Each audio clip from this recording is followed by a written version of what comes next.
it is not easy to impose sanctions on Russia's biggest trading partners. These would be India and China, basically, Yes. the biggest purchasers of crude oil from Russia. Russia supplies something like 4.5% of the global crude supply. This would have huge impacts on global oil prices, which would then come back pretty quickly, I think, to the price at the pump at home in the United States, which would then impact inflation, which we know Trump doesn't want. So there's a global cost here, and it's unclear to me whether Trump would go ahead with it. And if he does, how much pressure that actually exerts on Putin. Th This is a boomerang effect, right? Somehow we're going to put pressure on China and India, and then the Chinese and the Indians are going to put pressure on Putin to try to end his war.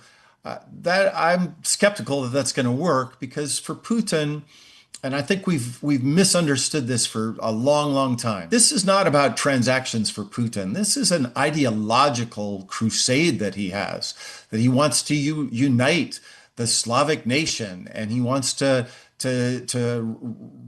rewrite the wrongs that were done, that they lost Ukraine first with the Bolsheviks in 1917, and then with the collapse of the Soviet Union in 1991. And so I'm just skeptical that this kind of pressure will actually lead him to the negotiating table. I hope so, but I'm worried that it won't. But I'm also worried about President Trump.